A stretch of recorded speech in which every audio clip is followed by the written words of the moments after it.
नमस्कार, आप देख रहे हैं न्यूज़ वन इंडिया। मैं हूं आपके साथ ऋतु तोमर। बुलेटिन की शुरुआत करेंगे बड़ी खबर के साथ। आज कासगंज दौरे पर रहेंगे अखिलेश यादव। दोपहर 12 बजे कासगंज पहुंचेंगे अखिलेश यादव। अखिलेश किसान महापंचायत को संबोधित करेंगे। 12 पत्थर मैदान में ये महापंचायत होगी, जिस दौरान अखिलेश यादव इस महापंचायत को संबोधित करेंगे और किसानों को साधने की कोशिश करेंगे। तो आज कासगंज दौरे पर हैं अखिलेश यादव। दोपहर 12 बजे कासगंज पहुंचेंगे और किसान महापंचायत का आयोजन किया गया है, जहां पर पहुंचकर किसानों को संबोधित करेंगे अखिलेश यादव। तो 12 पत्थर मैदान में ये महापंचायत होगी। जिस तरीके से आपको बता दें कि लगातार महापंचायतों का दौर जारी है और तमाम विपक्षी दल इन महापंचायतों के जरिए किसानों को साधने की कोशिश कर रहे हैं, क्योंकि किसान आंदोलन चल रहा है और 100 दिन से ज्यादा का वक्त हो चुका है। लगातार तीनों ही कृषि कानूनों को लेकर किसानों में काफी रोष देखा जा रहा है और जिसको कहीं ना कहीं वोट के रूप में बुलाने की कोशिश तमाम विपक्षी दलों की जारी है।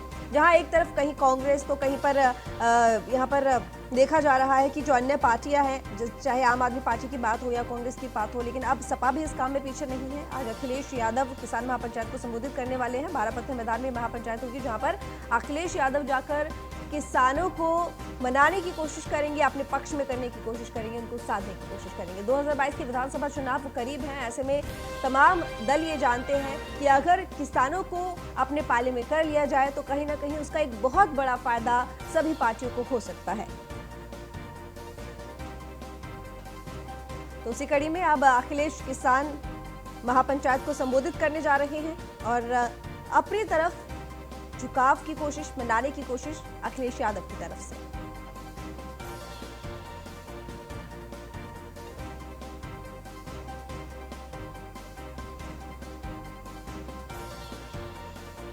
तो तमाम तैयारियां पूरी कर ली गई हैं महापंचायत को लेकर और कासगंज में यह महापंचायत होनी है, जिसमें आज सपा अध्यक्ष अखिलेश यादव पहुंचेंगे।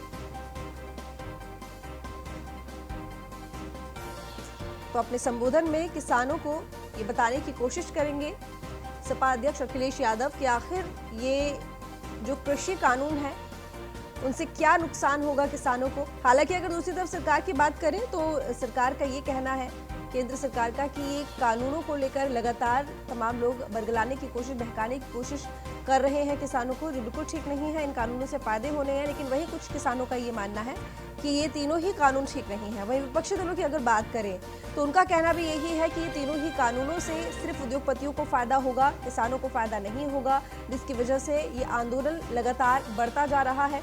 और ना सिर्फ अब उत्तर प्रदेश में, बल्कि उत्तर प्रदेश, दिल्ली और इसके साथ ही अब बंगाल तक भी इस आंदोलन की धमक पहुंचने वाली है, क्योंकि राकेश टिकैत की बात करें तो वहां जाकर वो महापंचायत करेंगे और वहां के किसानों को ये बताने की कोशिश करेंगे कि आखिर किस तरीके से इन सरकार के बनाए हुए कानूनों से किसानों को नुकसान होगा। और वहीं दोपहर 12 बजे आज अखिलेश यादव भी किसानों के बीच में पहुंचेंगे, महापंचायत में जाकर किसानों को संबोधित करेंगे।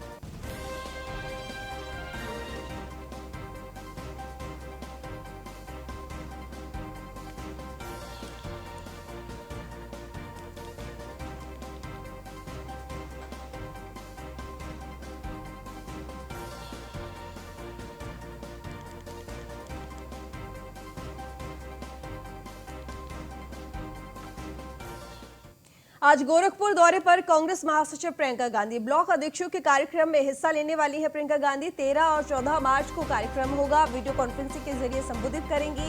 गोरखपुर में चल रही है ब्लॉक अध्यक्षों की ट्रेनिंग, जिसमें प्रियंका गांधी वीडियो कॉन्फ्रेंसिंग के जरिए संबोधित करेंगी। तो 13 और 14 मार्च को इस कार्यक्रम का आयोजन होगा। ब्लॉक अध्यक्षों के कार्यक्रम में हिस्सा लेंगी कांग्रेस महासचिव प्रियंका गांधी वीडियो कॉन्फ्रेंसिंग के जरिए। और गोरखपुर में ब्लॉक अध्यक्षों की ट्रेनिंग चल रही है, जिसमें वर्चुअली तौर पर जुड़ने वाली है कांग्रेस महासचिव प्रियंका गांधी।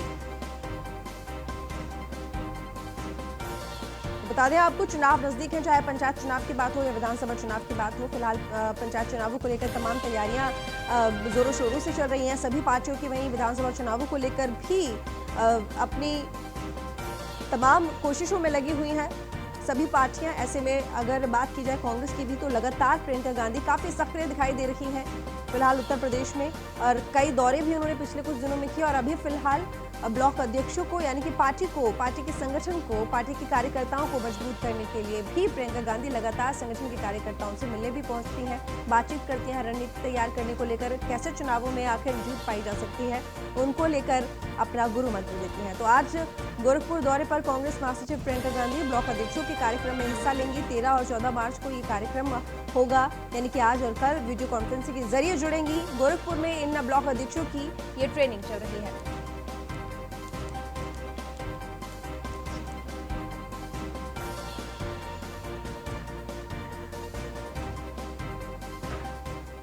आज कुशीनगर दौरे पर रहेंगे डिप्टी सीएम केशव प्रसाद मौर्य। शनि सिंगण मंदिर और साथ ही मदराहा पुल का शिलान्यास करने वाले हैं डिप्टी सीएम केशव प्रसाद मौर्य। शिलान्यास के बाद जनसभा को संबोधित भी करेंगे। खड्डा तहसील क्षेत्र के रामपुर गौन्हा में इस कार्यक्रम का आयोजन किया गया है, जहां पर डिप्टी सीएम केशव प्रसाद मौर्य शिलान्यास करने पहुंचेंगे, कार्यक्रम में सम्मिलित होने के लिए पहुंचेंगे। तो कुशीनगर दौरे पर रहेंगे डिप्टी सीएम केशव प्रसाद मौर्य। शनि सिंगण मंदिर और मदराहा पुल का शिलान्यास करने वाले हैं। शिलान्यास के बाद जनसभा को संबोधित भी करेंगे। तो खड्डा तहसील क्षेत्र के रामपुर गौन्हा में इस कार्यक्रम का आयोजन किया गया है, जहां पर शामिल होने के लिए आज डिप्टी सीएम केशव प्रसाद मौर्य पहुंचने वाले हैं।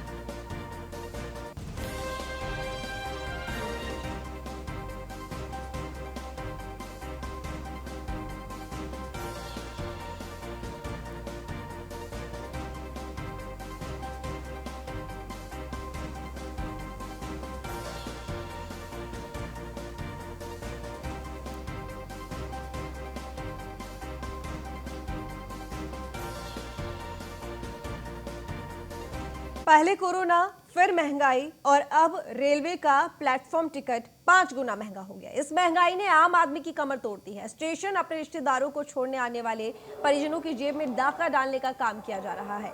जो प्लेटफॉर्म टिकट 10 रुपए का मिलता था, अब वो 50 रुपए का मिलने लगा है।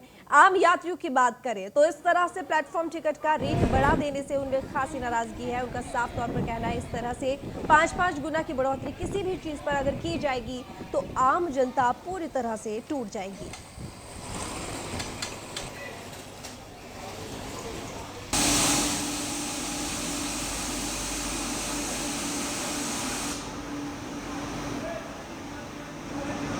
बता दें आपको कि प्लेटफॉर्म टिकट महंगा हो गया है। जहां पहले 10 रुपए का मिलता था, अब 50 रुपए का मिलने लगा है। एक तो लॉकडाउन की वजह से, कोरोना की वजह से महंगाई की मार एक आम आदमी पहले से ही झेल रहा है, क्योंकि ये कहावत है आमदनी अठन्नी और खर्चा रुपया, ये बिल्कुल सटीक बैठेगी अगर फिलहाल के हालातों की बात की जाए एक आम आदमी के लिए कि आमदनी बहुत कम और खर्चा बढ़ता जा रहा है अगर इसी तरह से महंगाई बढ़ती रही तो। 50 रुपए का टिकट है, गरीबों के ऊपर दोहरी मार है ये। जो 10 रुपए का टिकट मिलता था, आज 50 रुपए का मुश्किल खरीद करके जा रहे हैं। इससे पहले आपने जब प्लेटफॉर्म टिकट लिया था वो उस टाइम कितने का मिलता था? उस टाइम 3 रुपए का मिलता था। आज कितने का मिला? आज 50 रुपए। अभी तो मैंने 50 रुपये का लिया है और पहले 10 रुपये का मिलता था। तो जो महंगाई, जो टिकट महंगा हुआ, कुछ कहना चाहोगे? जी बिल्कुल, ये तो बहुत बड़ी समस्या है आम पब्लिकों के लिए। जो जनरल वर्ग के इंसान हैं उसके लिए तो बहुत बड़ी समस्या है। जो 10 रुपये से सीधे 5 गुना हो गया है, तो ये बहुत बड़ी समस्या है हम लोगों की ज़िंदगी पे, क्योंकि कमाई पे उतना असर पड़ा है। कमाई तो उतना वही सेम का सेम है, कोई उसका और उपाय है नहीं। जितना पहले था उतना ही, और महंगाई बढ़ते जा रहा है, दिन पर दिन बढ़ते जा रहा है, 5 गुना हो गया। और लोगों का जो सोर्स का जो था इनकम का, वो तो सेम ही है, अभी तक एक ही है, मतलब कांस्टेंट है। 5 गुना तो हुआ नहीं इनकम। अगर कोई इंसान मान लीजिए गरीब मजदूर है, वो अगर 10,000 कमा रहा है महीने का, तो उसकी इनकम मैक्सिमम अभी एक साल में 12,000 हो गई होगी, पर ये तो 5 गुना हो गया। कोरोना वायरस का दंश वैसे ही देशवासियों ने झेला है, उस पर महंगाई की मार ने आम लोगों की कमर तोड़ के रख दी है। अब रेलवे ने भी प्लेटफॉर्म टिकट 10 रुपये से 50 रुपये कर दिए। 5 गुना प्लेटफॉर्म टिकट का रेट बढ़ाने से आम लोगों में कहीं ना कहीं नाराज़गी है। अब देखने वाली बात होगी कि आम लोगों की नाराज़गी को देखते हुए क्या रेलवे प्लेटफॉर्म के टिकट के रेट में कम करता है या यथा स्थिति बनी रहेगी।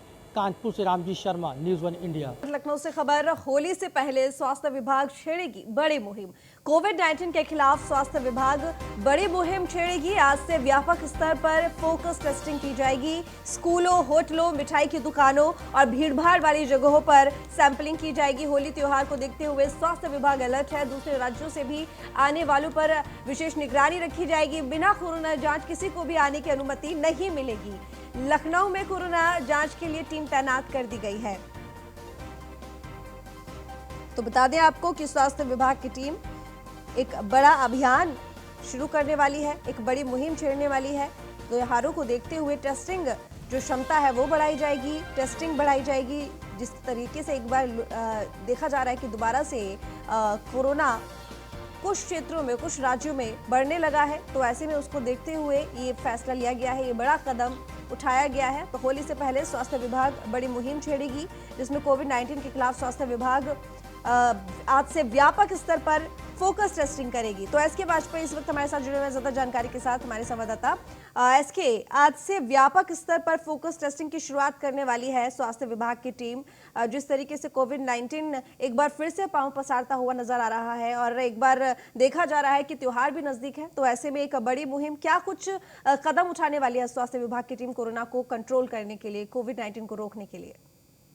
बिल्कुल, देश के कई प्रदेशों में जिस तरीके से कोरोना के केसेस हैं, राजधानी लखनऊ, कानपुर, प्रयागराज, नोएडा, ये वो शहर है जहां पर कोरोना के केसेस फिर से निकलकर सामने आ रहे हैं। तो ऐसी स्थिति में सीएम योगी आदित्यनाथ ने स्वास्थ्य विभाग को निर्देशित किया था टीम 11 की बैठक के दौरान कि फोकस टेस्टिंग पर ध्यान दें। जो लोग दूसरे प्रदेशों से आ रहे हैं उनको क्वारंटीन कराने, उनकी एंटीजन टेस्टिंग कराने, साथ ही साथ होली के त्योहार पर कोरोना संक्रमण ना बढ़े, उसको लेकर विशेष कदम उठाए जाए, जिसको लेकर आज से ये फोकस टेस्टिंग का विशेष अभियान चलाया जा रहा है, जहां पर होटल, साथ ही साथ वो सार्वजनिक स्थान जहां पर भीड़ भाड़ रहती है और लगातार लोग आते जाते रहते हैं, चाहे वो रेस्टोरेंट्स हो या उसके अलावा अगर हम बात करें तो बस स्टेशन, रेलवे स्टेशन, साथ ही साथ एयरपोर्ट्स पर भी ये व्यवस्था होगी। राजधानी लखनऊ के सभी स्थानों पर ये व्यवस्था की गई है जहां पर एंटीजन टेस्टिंग होगी कि मतलब कोई भी यात्री बाहर से आता है तो ऐसी स्थिति उसको एंटीजन टेस्टिंग करानी होगी। अगर वो संदिग्ध पाया जाता है तो उसको क्वारंटीन भी होना पड़ेगा। ये दिशा निर्देश उत्तर प्रदेश स्वास्थ्य विभाग की तरफ से सभी सीएमओ को जारी किए जा चुके हैं। पर ये दूसरे राज्यों से आने वालों पर भी नजर रखी जाएगी विशेष। इसको किस तरीके से नियंत्रित किया जाएगा? क्या बॉर्डर पर टेस्टिंग को लेकर क्या टीम गठित की जाएगी या वहां पर कोई टीम तैनात होगी जो कि किसी भी राज्य से अगर कोई भी व्यक्ति आता है तो उसकी सैंपलिंग की जाएगी, टेस्टिंग होगी? किस तरीके से रोका जाएगा आखिर? बिल्कुल, जिस तरीके से पहले कोरोना काल के दौरान जब लॉकडाउन था, टेस्टिंग हो रही थी, उसी तरीके की टेस्टिंग होगी। और इसमें जो बस स्टेशन होंगे, रेलवे स्टेशन होंगे, साथ ही साथ जो एयरपोर्ट्स हैं, वहां पर एंटीजन टेस्टिंग की व्यवस्था की गई है ताकि अगर कोई भी व्यक्ति बाहर से आता है तो उसकी तत्काल वहीं पर जांच कर ली जाए। क्योंकि एंटीजन टेस्टिंग की रिपोर्ट 20 से 25 मिनट में आ जाती है, तो ऐसी स्थिति में यह पता चल जाएगा कि अगर किसी संक्रमण की शुरुआत है या संक्रमण हो चुका है तो ऐसी स्थिति में उसकी जानकारी होगी। फिर उस हिसाब से उसको क्वारंटीन कराने, साथ ही साथ उसकी कॉन्टैक्ट ट्रेसिंग का काम भी शुरू किया जाएगा। तो कहीं ना कहीं अब लगातार उत्तर प्रदेश सरकार कोशिश कर रहे हैं कि जिस तरीके से 98.2 का जो रिकवरी रेट उत्तर प्रदेश सरकार ने हासिल किया है कोरोना को लेकर, कहीं न कहीं वो रिकवरी रेट हमारा बरकरार रहे और उत्तर प्रदेश में कोरोना का संक्रमण दोबारा से ना हो, उसको लेकर ये बड़ी मुहिम आज उत्तर प्रदेश स्वास्थ्य विभाग की तरफ से चलाई जा रही है। चलिए ठीक है, इसके बने रहिए आप हमारे साथ, आगे और भी खबरों पे अपडेट लेंगे आपसे।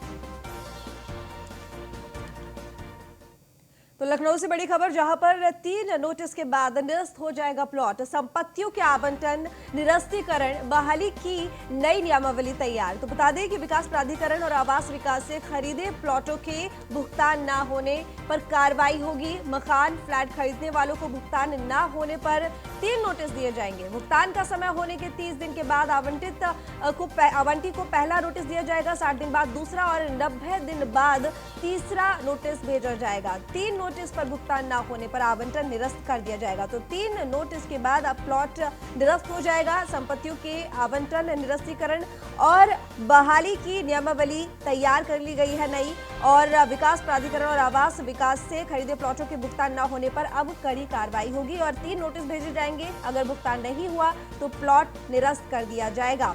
एसके वाजपेयी हमारे संवाददाता लगातार हमारे साथ बने हुए हैं, उनसे जानते हैं एसके, संपत्तियों की आवंटन, निरस्तीकरण और बहाली की नई नियमावली तैयार की गई है। जो कि काफी सख्त दिखाई देती है। कुछ यहाँ पे इस तरीके से जो कदम समझ में आते हैं, ऐसे समझ में आता है कि काफी सख्ती बरती गई है इस नई नियमावली में। किस तरह की है नियमावली, क्या कुछ खास? बिल्कुल, जो उत्तर प्रदेश के विकास प्राधिकरण है, चाहे वो किसी भी जिले के विकास प्राधिकरण हो, नोएडा से लेकर लखनऊ और झांसी तक जितने भी विकास प्राधिकरण, साथ ही साथ आवास विकास अपनी तरफ से फ्लैटों और मकानों के भूखंडों के जो आवंटन करता है, उसको लेकर नई नियमावली शासन की तरफ से तैयार कराई गई है। इस नियमावली के तहत जो प्राधिकरण है, आवास विकास परिषद है, उनकी आर्थिक स्थिति को सुधारने के लिए बड़े कदम उठाए गए हैं, जिसमें ये अब शामिल कर दिया गया है कि अगर कोई भी व्यक्ति प्लाट, फ्लैट, भूखंड या कोई भी ऐसा आवंटन इन प्राधिकरणों के माध्यम से या आवास विकास माध्यम से कराता है और उसका भुगतान तय तिथि पर जमा नहीं करता है, तो ऐसी स्थिति पर तय तिथि निकल जाने के 30 दिन बाद उसको पहला नोटिस होगा, जिसके 60 दिन बाद दूसरा और 90 दिन बाद तीसरा नोटिस होगा।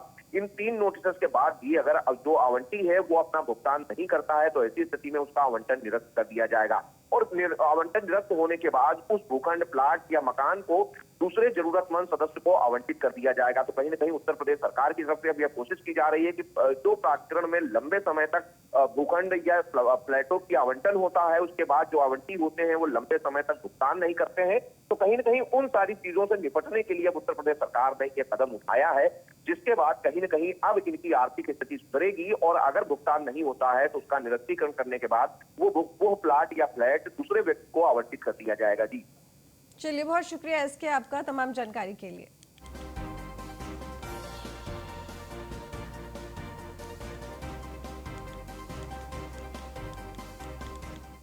एटा से खबर, जहां पर शराब माफियाओं को पकड़ते पकड़ते पुलिस अब माफिया बन बैठी है। पुलिस ने शराब माफियाओं से बरामद की गई शराब में गोलमाल कर दिया है।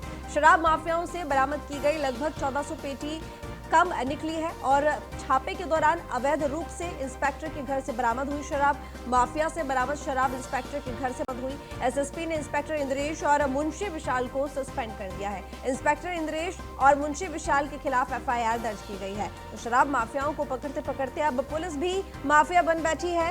जो छापेमारी में शराब बरामद की गई थी माफियाओं के पास से, उसमें से 1400 पेटी शराब ऐसी है जो कि पुलिस इंस्पेक्टर के घर से बरामद हुई। तो छापे के दौरान अवैध रूप से इंस्पेक्टर के घर से अवैध शराब बरामद हुई। माफिया से बरामद शराब इंस्पेक्टर के घर से बरामद की गई, जिसमें एसएसपी ने इंस्पेक्टर इंद्रेश और मुंशी विशाल को सस्पेंड भी किया कार्रवाई करते हुए।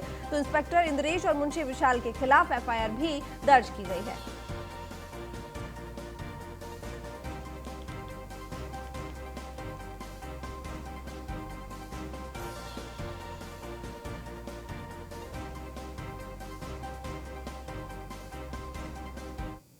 कोतवाली देहात एटा का जिलाधिकारी महोदय और मेरे द्वारा एडीएम एफआर और एडिशनल क्राइम के साथ संयुक्त रूप से निरीक्षण किया गया। वहाँ जो बरामदशुदा पुराने शराब के कार्टून हैं उनके बारे में जब जांच की गई तो एसएसआई कोतवाली देहात कुल मिला के 1400 से अधिक शराब की पेटियों के बारे में स्थिति स्पष्ट नहीं कर सके। इंस्पेक्टर कोतवाली देहात और हेड मुहर्रिर जो मालखाना इंचार्ज थे वो उस समय उपस्थित नहीं थे, लेकिन पूरे अभिलेखों के मिलान से और जो संभावित स्थान वहाँ की तलाशी के बाद 1400 से अधिक शराब की पेटियों का जब सत्यापन नहीं हो पाया तो इनको एक अवसर दिया गया कि ये दोनों लोग हेड मुहर्रिर और थाना प्रभारी उपस्थित होकर अपना पक्ष रखें। लेकिन चूँकि ये अपना पक्ष रखने के लिए रात में फिर से उपस्थित नहीं थे तो फिर इनको दोषी पाते हुए प्रथम दृष्टया इनके खिलाफ 409 आईपीसी का और करप्शन एक्ट का मुकदमा थाना कोतवाली देहात में इंस्पेक्टर प्रभारी कोतवाली देहात के खिलाफ और हेड मुहर्रिर जो मालखाना इंचार्ज दोनों लोगों के खिलाफ दर्ज किया गया और इसकी विवेचना एक सहायक पुलिस अधीक्षक विकास कुमार अलीगढ़ जनपद के उनको सुपुर्द की गई है। प्रथम दृष्टया दोनों लोगों को थाना प्रभारी और हेड मुहर्रिर को दोषी पाते हुए इनको तत्काल प्रभाव से सस्पेंड किया गया है और विभागीय कार्रवाई इनके खिलाफ संस्थित कर दी गई है। दोपहरी में मैं और कप्तान साहब हैं, उन्होंने जॉइंट इंस्पेक्शन, हमने रैंडम एक थाना चुना, कोतवाली देहात पे हम गए और वहाँ पर हमने कुछ इंस्पेक्शन किया तो हमने देखा कि शस्त्र जो जमा है वो कम है। जो फिगर हमें भेजी गई थी उसके सापेक्ष तो हमने कुछ और चीज़ों के बारे में भी जानकारी ली, तो पता चला कि कुछ शराब की जो पेटियां हैं जो पकड़ी गई थी वो भी कम है। क्या कार्रवाई की गई है? क्या कार्रवाई की गई है? हाँ, इसमें एक एफआईआर लॉन्च की गई है और विवेचना की जा रही है। सीओ हैं अलीगढ़ में श्री विकास कुमार, उनके द्वारा, और इसमें एक प्रिलिमिनरी जांच कमिश्नर और आईजी साहब के द्वारा, कमिश्नर साहब उनके द्वारा की जा चुकी है। कितनी शराब कब मिली थी? करीब 1400 से थोड़ा सा ज़्यादा शराब की पेटियाँ। कितनी कीमत होगी लगभग? कीमत का अंदाज़ा 30 लाख के आसपास। कुमार संवाददाता हमारे साथ जुड़े हुए ज्यादा जानकारी के साथ। नंद कुमार, आखिर कैसे जानकारी मिली कि इंस्पेक्टर इंद्रेश और मुंशी विशाल के घर में ये अवैध शराब की पेटियां रखी हुई हैं? देखिए, आपको बता दें ये पूरा मामला जनपद एटा के जो है कोतवाली थाना क्षेत्र का है, जहां जो है लगभग पूर्व में कई बार जो है शराब माफियाओं के खिलाफ और शराब तस्करों के खिलाफ बड़ी कार्रवाई की जा रही थी लगातार। और एक सप्ताह पहले ही लगभग 700 पेटी जो है कोतवाली देहात पुलिस ने उसको पकड़ा था। आपको बता दें कि कमिश्नर जो अलीगढ़ रेंज के कमिश्नर हैं और आईजी साहब, इन दोनों ने जो है इनको शिकायत की गई थी, जिसको लेकर एसएसपी एटा और डीएम विवाह चहल, इन दोनों ने औचक निरीक्षण कोतवाली देहात का किया। उस दौरान स्टॉक से ज्यादा लगभग 1400 पेटी जो है कोतवाली देहात में इंद्रेश पाल सिंह जो है इंस्पेक्टर उनके कमरे में पाई गई, जिसको लेकर उनसे जवाब मांगा गया। ठीक, नंद कुमार, बहुत धन्यवाद आपका तमाम जानकारी के लिए। फिलहाल इस वीडियो में इतना ही। देखते रहिए न्यूज़ फॉर इंडिया।